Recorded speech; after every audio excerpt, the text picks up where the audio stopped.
Hello everyone, welcome to focus nursing by final study. এই চ্যানেলে সবাইকে ওয়েলকাম জানাচ্ছি। তো তোমরা সকলেই জানো যে তোমাদের জন্য আমরা এএনএম জিএনএম স্পেশাল একটা ব্যাচ কিন্তু তোমাদের শুরু করেছিলাম, যেটা ফ্রি অফ কস্টে তোমাদের ইউটিউবে করাবো।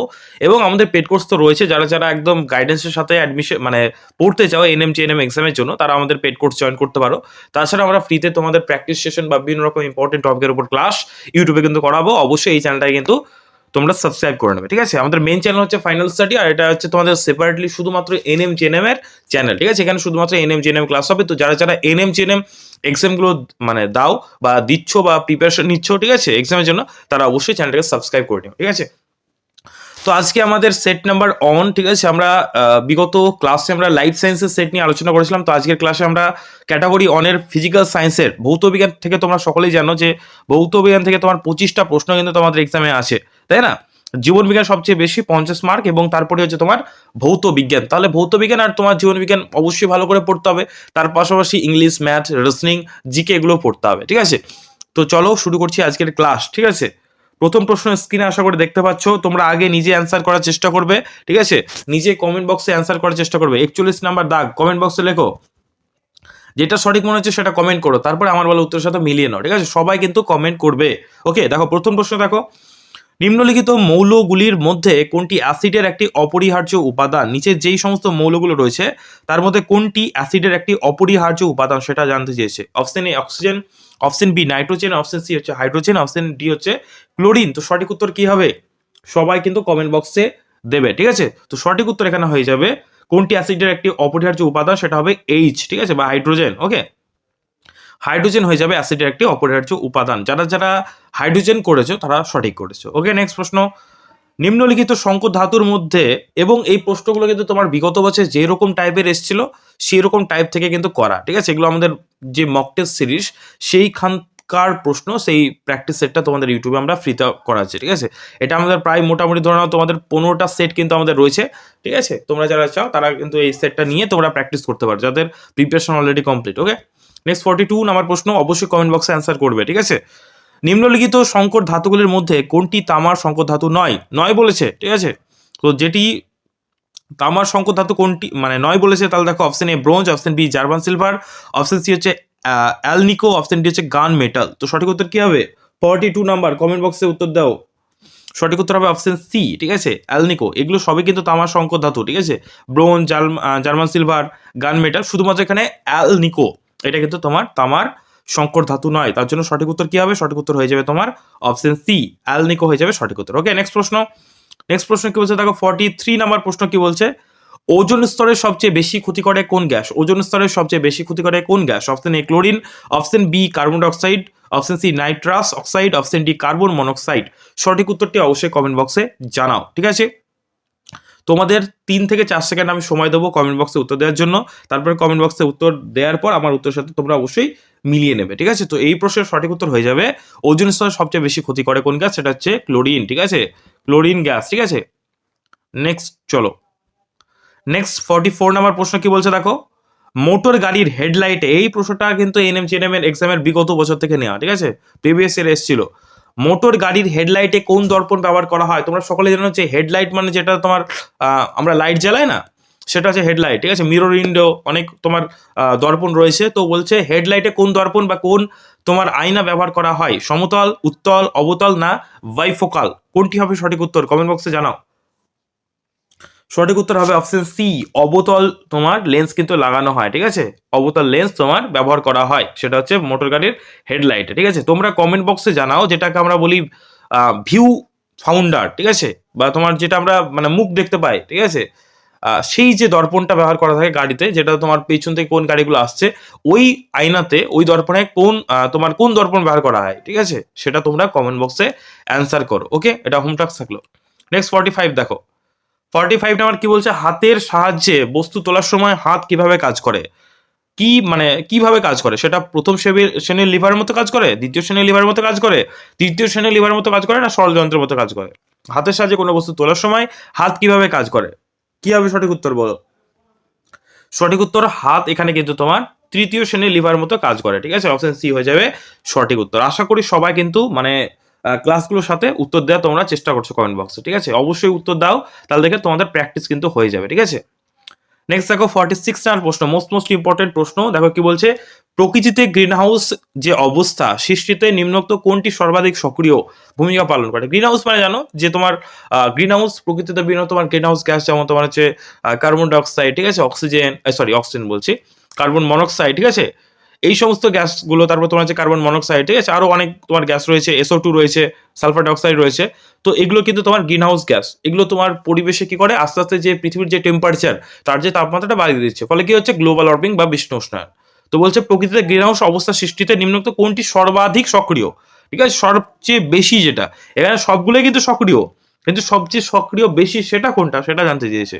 তো আশা করি সকলেই জানো 46 নাম্বার প্রশ্নের সঠিক উত্তর হয়ে যাবে। আমরা সকলে জানি যে কার্বন ডাই অক্সাইড সবচেয়ে বেশি কিন্তু আমাদের গ্রিন হাউস অবস্থা বা গ্লোবাল ওয়ার্মিং এর জন্য দায়ী, CO2, ঠিক আছে, কার্বন ডাই অক্সাইড যার সংকেত। ওকে, সঠিক উত্তর হবে অপশন এ। নেক্সট প্রশ্ন চলো, ওয়াটার গ্যাসের সংকেত মানে জানতে চাওয়া হয়েছে, ওয়াটার গ্যাস সঠিক উত্তর কি হবে, কমেন্ট বক্সে জানাও। 47 ওয়াটার গ্যাসের সংকেত কি, কমেন্ট বক্সে জানাও। CO plus H2 NO plus H2 CO plus N2 NO plus N2 কোনটি হবে সঠিক উত্তর? 47 আমার প্রশ্নের সঠিক উত্তর হবে option A, CO plus H2 হয়ে যাবে সঠিক উত্তর। ওকে, আশা করি তোমরা পেরেছো। নেক্সট দেখো 48, রিলেটিভ হিউমিডিটি যেটাকে বলা হয়, আপেক্ষিক আর্দ্রতা, সেটা ব্যক্ত করা হয়, সেটা প্রকাশ করা হয় কোন এককের মাধ্যমে? গ্রাম, কিলোগ্রাম, শতকরা না অনুপাত? কমেন্ট বক্সে উত্তর দাও। তোমাদের কিন্তু মোটামুটি 4 থেকে 5 সেকেন্ড আমি দিচ্ছি, ঠিক আছে, অবশ্যই কমেন্ট বক্সে উত্তর করার চেষ্টা করো।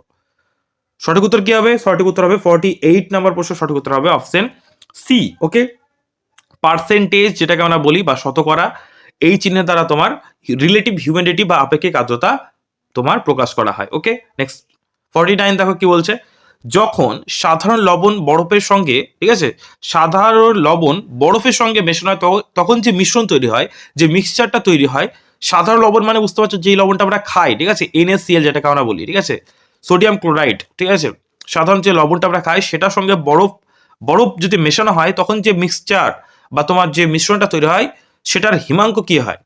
কমে যায়, বেড়ে যায়, না অপরিবর্তিত থাকে, না প্রথমে কমে ও পরে বাড়ে? কি হবে বলো? যেটা তোমরা পড়েছো আশা করি, হিমমিশ্র যেটাকে আমরা বলা হয়, ঠিক আছে, যে তোমার বিভিন্ন রকম মাছ, ঠিক আছে, মাছ তোমার সংরক্ষণ করতে এগুলো ব্যবহার করা হয়, অনেক দিন পর্যন্ত থাকে, ঠিক আছে, লবণের সাথে বরফ মিশে, ঠিক আছে। তো কি বলছে, হিমাঙ্ক কি করে, কমে, বেড়ে যায়, না অপরিবর্তিত থাকে, না প্রথমে কমে এবং পরে বাড়ে? সঠিক উত্তরটি অবশ্যই কমেন্ট বক্সে তোমরা অ্যান্সার করো।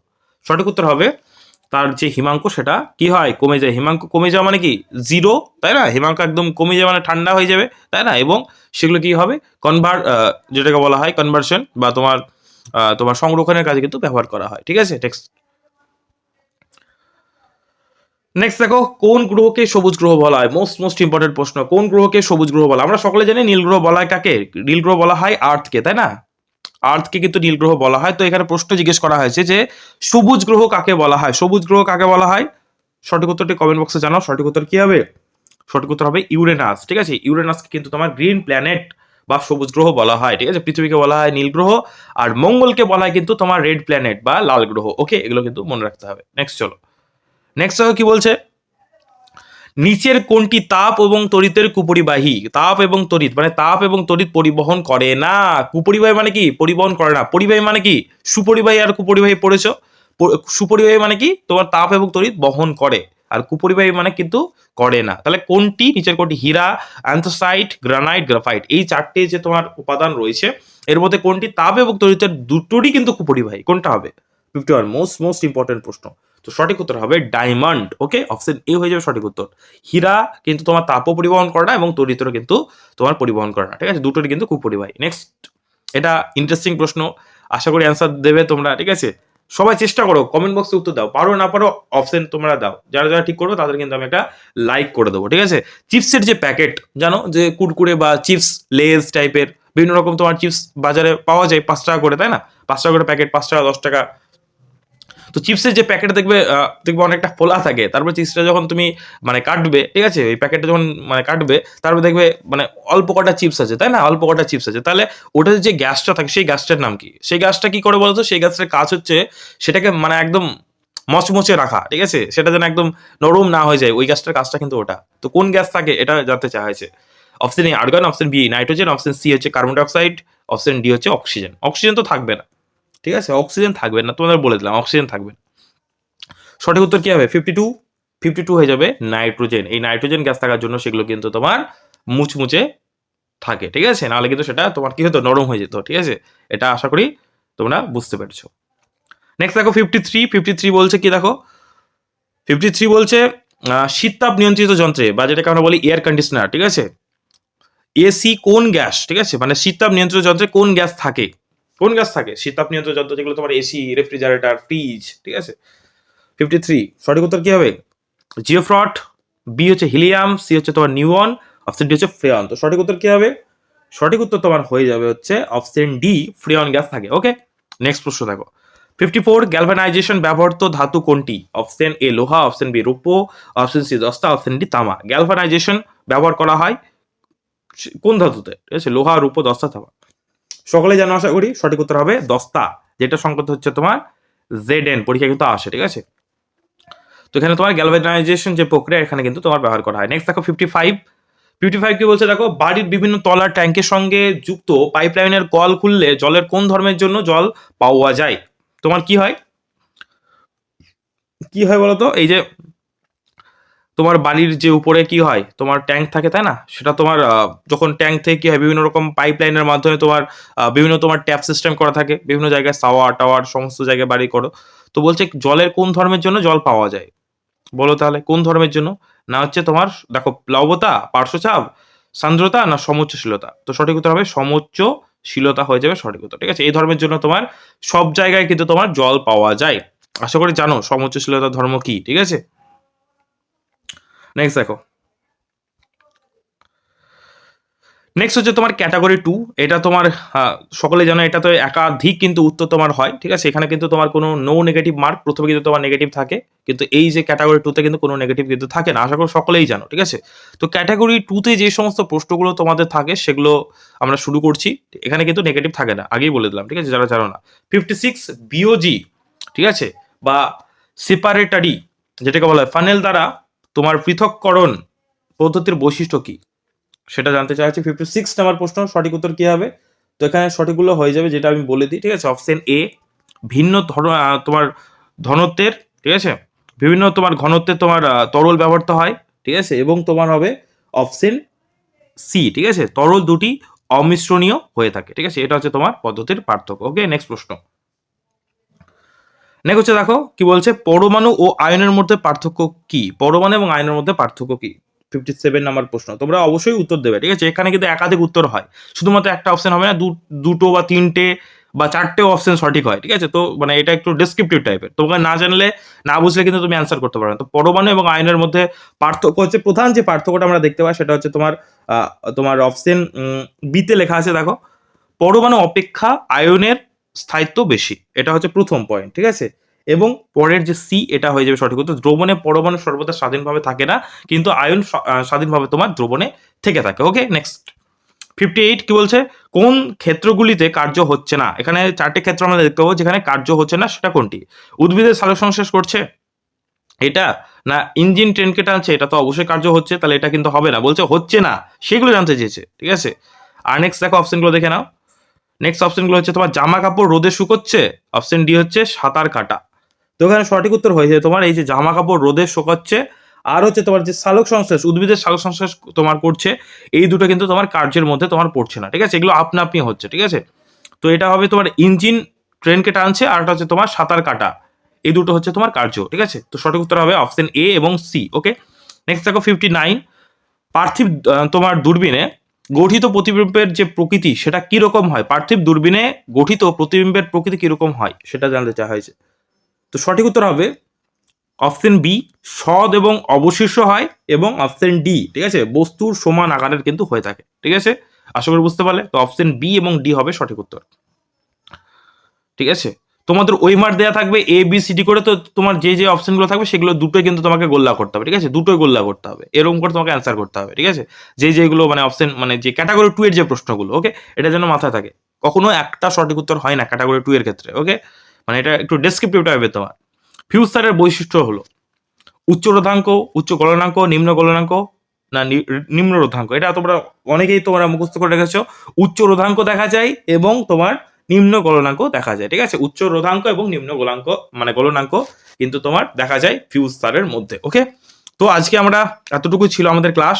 পরের ক্লাসে আমরা ইংলিশের বিভিন্ন তোমার এবং তোমাদের জানতে চাইছি তোমাদের কি ইংলিশ ক্লাস প্রয়োজন? যদি প্রয়োজন হয় তাহলে তোমরা অবশ্যই কমেন্ট করতে পারো যে না দাদা আমাদের অন্যান্য যে সাবজেক্টের ক্লাসগুলো ইংলিশ, ম্যাথ, রিজনিং বা অন্যান্য টপিকগুলোও কিন্তু প্রয়োজন, তারা কিন্তু অবশ্যই কমেন্ট বক্সে জানিও। তোমাদের জন্য আমরা কিন্তু প্রত্যেকটা সাবজেক্টে কিন্তু ক্লাস নিয়ে আসবো। আর অবশ্যই ভিডিওটাতে যদি লাইক না করে থাকো অবশ্যই একটা লাইক করে দিও। আর তোমাদের জন্য সুখবর, যারা যারা আমাদের এএনএম জিএনএম ব্যাচ অ্যাডমিশন নিতে চাও, তোমাদের নতুন বছরের জন্য আমাদের নতুন ব্যাচ শুরু হয়েছে। মাত্র 349 টাকা প্রাইস রাখা হয়েছে, ফুল ব্যাচের প্রাইস, ঠিক আছে? টোটাল আমরা মাত্র 349 টাকাতে তোমাদের টোটাল এনএম জিএনএম এর প্রিপারেশন করাচ্ছি। তো অবশ্যই স্ক্রিনে যে নাম্বারটা দেখতে পাচ্ছ 9339077688, এই নাম্বারে তোমরা একবার কল অথবা হোয়াটসঅ্যাপ করে নিও, ঠিক আছে? এবং চাইলে কিন্তু আমাদের বিভিন্ন তোমার অধ্যায়ভিত্তিক টিচার, ঠিক আছে, বিভিন্ন সাবজেক্ট ওয়াইজ টিচার দ্বারা তোমাদের ক্লাসগুলো করানো হবে। তো অবশ্যই তোমরা কন্ট্যাক্ট করে নিও, ঠিক আছে? তো অবশ্যই চ্যানেল যদি নতুন হও অবশ্যই চ্যানেলটাকে সাবস্ক্রাইব করে নাও এবং অবশ্যই ভিডিওটা তোমার বন্ধুদের মাঝে শেয়ার করে দাও। আর ভিডিওটা কেমন লাগলো, ঠিক আছে, প্র্যাকটিস সেটগুলো কেমন লাগছে অবশ্যই কমেন্ট করে জানিও। থ্যাংক ইউ, এখানে শেষ করছি, দেখা হচ্ছে পরের কোন ক্লাসে।